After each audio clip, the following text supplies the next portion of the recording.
मैना की दोस्ती और चील की गद्दारी। मेलघाट जंगल में मैना नाम की तोता थी। मैना का मन बहुत ही ज्यादा अच्छा था। इतनी अच्छी मैना का उस जंगल में एक प्यारा सा होटल था।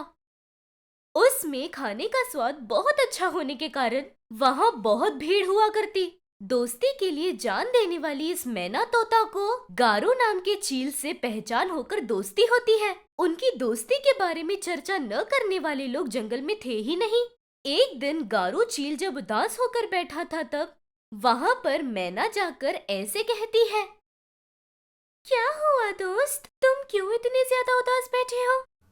क्या बताऊं सखी। मैं जो व्यापार कर रहा था उसमें बहुत नुकसान आया है। अब तक की जो भी कमाई थी सब चली गई है। अभी पत्नी और बच्चों को खाना भी नहीं दे पा रहा हूँ, ऐसी पोजीशन पर आ गया। मैंने तुमसे कितनी बार कहा था, व्यापार मतलब इतनी तेजी से उठने वाला नहीं होना चाहिए। व्यापार में धीरे धीरे ही कदम उठाना चाहिए, लेकिन तुमने बात नहीं मानी। ठीक है, अब जो हुआ सो हुआ। तुमसे मैं अपने होटल के सामने ही दूसरा होटल खुलवाऊंगी। अच्छे से व्यापार करना। अरे ये क्या सखी, इस पूरे एरिया में तुम्हारे अकेले ही होटल होने की वजह से ही ना तुम्हारे यहाँ इतने ग्राहक आते हैं और तुम मुझे ही कंपटीशन में उतारने का सोच रही हो। कंपटीशन आया तो क्या हुआ, लाभ उठाने वाला कौन है? मेरा मित्र ही ना। ऐसे बोलकर वही थोड़े बहुत पैसे लगाकर गारो चील के लिए एक होटल खोलकर देती है मैना तोता। इस तरह मैना की मदद की वजह से गारो ने मैना की दोस्ती के लिए अपने दिल में एक मंदिर बना लिया था। ऐसे बहुत साल तक चला। दोनों का व्यापार जब एकदम बराबर के कंपटीशन पर था, एक दिन मैना गारो चील के पास जाकर उससे ऐसे कहती है, मित्र गारो, मैं कुछ दिनों के लिए काम से गांव जा रही हूँ। तब तक तुम्हें अकेले ही व्यापार संभालना होगा। जरा सारे आइटम्स बढ़ा देना तुम। मैं नहीं हूं ना, इसलिए सारे कस्टमर्स तुम्हारी तरफ ही आएंगे। ठीक है सखी, अगर सफ़र में तुम्हें कुछ पैसे वगैरह लगेंगे तो मुझे बता देना, मैं भिजवा दूंगा। तुम एकदम आराम से जाकर आना। ऐसे बोलकर मैना को समझाकर वहां से भेज देता है। मैना की गैर मौजूदगी में गारो चील का बिजनेस बहुत ही अच्छे से जा रहा था। दूसरी तरफ काम के लिए गई हुई मैना को उस सफर में एक जगह पर एक गौरैया की बच्ची अकेली बैठी रोती हुई नजर आती है। कौन हो बेटा तुम? क्यों यहाँ बैठकर रो रही हो? घर वाले कहाँ हैं? मैं निम्मी हूँ। मेरा गांव बहुत दूर है। मेरे पापा के दूसरी शादी करने के बाद यहाँ मंदिर में आए थे और मैं यहाँ पर घूम गई। अब तक 10 दिन हो गए। मैं यहीं पर घूम रही हूँ। पागल, तू नहीं घूमी, तेरी सौतेली माँ ने जानबूझकर किया होगा ये। अगर घूम गई है तो यहीं पर होगी, इसलिए ढूंढना भी मुश्किल काम नहीं है। अच्छा बेटा, तुम लड़की हो, ऐसे रोड पर घूमना अच्छा नहीं। मेरे साथ आओ, मैं तुम्हें बहुत अच्छे से देखूंगी।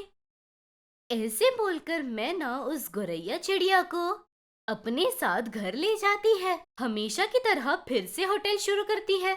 तब गारू चील आकर मैना से ऐसे कहता है, क्या सखी, एक अनजान लड़की जिसके बारे में कुछ नहीं जानती उसे यहाँ ले आई हो? आजकल दिन अच्छे नहीं हैं। ऐसे ही सब पर आंख बंद करके विश्वास मत करा करो। एक लड़की को इतनी चालाकी से छोड़कर अकेला कर दिया है दोस्त, इसलिए मैं संभालने के लिए ले आई हूँ इसे।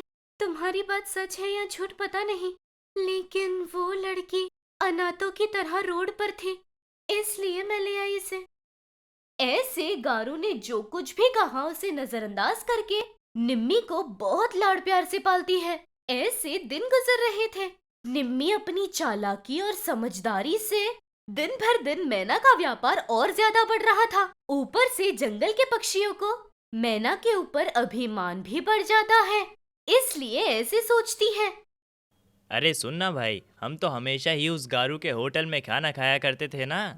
अभी अगर मैना के होटल में खाएंगे तो गारू बुरा मान जाएगा। स्वाद में तो दोनों का होटल बराबर है। बहुत सोच रहा है रे तू। गारू का व्यापार मैना की वजह से ही खुला है। वैसे भी उनकी दोस्ती के आगे कौन सा पैसा टिकने वाला है बता। और ऊपर से मैना किसी लड़की को लाकर पाल रही है, मतलब कितना ज़्यादा खर्चा होगा। अब तक हम मैना की अच्छाई के बारे में ही जानते हैं, इसलिए उस लड़की के लिए इतना कुछ कर रही मैना को सपोर्ट भी मिल जाएगा ना। इसलिए कुछ दिनों तक गारू के होटल में ना जाकर मैना के होटल में जाते हैं। ऐसे सोचते हैं। ऐसे गारू के सारे ग्राहक मैना के होटल में जाना शुरू कर देते हैं। ऐसे दिन भर दिन मैना का व्यापार बढ़कर दूसरी तरफ गारू का व्यापार कम हो जाता है। तब गारू ऐसे सोचता है। न जाने इस लड़की में क्या जादू है, मेरा भी व्यापार मैना की तरफ ही जा रहा है। अगर ऐसा ही रहा तो मैं तो फिर से सड़क पे आ जाऊंगा ना। इसलिए कैसे भी करके इस गौरैया को मैना से दूर करना होगा। ऐसे सोचकर उन दोनों को दूर करने के कौन कौन से रास्ते हैं ये सोच रहा था, तब एक विचार आते ही मैना के पास जाकर ऐसे कहता है। देखो सखी, पहले से ही इस लड़की को ले आकर बहुत समय से पाल रही हो ना तुम। मान लो ये लड़की सच में गुम गई है और इसके लोगों ने पुलिस कंप्लेन दिया होगा तो क्या होगा? अगर ढूंढ रहे होंगे तो इतने समय से ये लड़की तुम्हें मिली है, ये बात पुलिस को क्यों नहीं बताया, ऐसा पूछेंगे। वो एक बहुत बड़ा केस बन जाएगा। हाँ, हम तब देख लेंगे ना दोस्त। मुझे निम्मी की बहुत ज्यादा आदत हो गई है, इसे छोड़कर नहीं रह सकती। ऐसे बोलने पर गारू और कुछ भी नहीं बोल पाया उसके सामने। इसलिए बहुत ही शांत जगह पर जाकर ऐसे सोचता है। इस पागल मैना को कितना भी समझा लो, इस गौरैया को तो जाने ही नहीं दे रही। अगर ये उसी के पास रही तो मेरे पास तो कुछ नहीं बचेगा। वैसे भी जब से ये गौरैया आई है मुझ पर भी ध्यान नहीं दे रही। मुझसे वो लगाव कम हो गया है क्या? या उसका व्यापार पूरी तरह नष्ट करना होगा, या फिर मुझे नज़रअंदाज करने वाली उसे मार डालना होगा, तभी मेरा व्यापार बहुत अच्छे से चलेगा। ऐसे सोचकर किसी को शक ना हो इस तरह मैना को मार डालने के लिए गारू बहुत ज्यादा सोचता है। उस मैना जिस रास्ते से चलकर जा रही है, खड्डा खोदकर उसमें कांटे बिछाकर ऊपर से पत्तों से ढक दूंगा। वो बात पता ना होने पर मैना अंदर गिरकर कांटों से मर जाएगी। देखने पर ऐसा लगेगा किसी गधे ने ये काम किया है। ऐसे सोचकर गड्ढे में कांटे भरकर छुपाकर जा रहा था, तब पैर फिसलकर गारू ही उस खड्डे में गिर गया। उतने में वहां पर आई मैना ऐसे कहती है। ना जाने किस गधे ने किया है, बेचारा मेरा दोस्त उसमें गिर गया। सोचकर इतने वजनदार गारू चील को उससे बाहर निकालने की बहुत ज्यादा कोशिश करती है और उसी समय पर कुछ कांटे मैना को भी चुभ जाते हैं। फिर भी उसे नजरअंदाज करके अपनी जान पर खेलकर अपने दोस्त को बचाती है वो। तब गारू चील ही अपने मन में ऐसे सोचता है।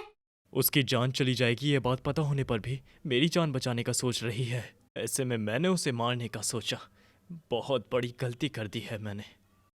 ऐसे सोचकर सारी बातें मैना को बताकर अफसोस करता है वो। इतना कुछ करने के बावजूद भी गारू से मैना ऐसे कहती है। देखो दोस्त, तुमने ये गलती जल्दबाजी में की है, कोई बात नहीं, आपस में कैसे माफी मांगना।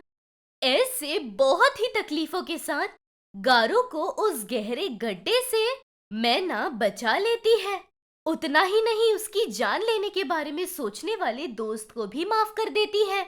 दोस्ती में छोटी मोटी दरार आने पर दोस्ती को तोड़ नहीं दिया जाता, उस दूरी को मिटा देना चाहिए।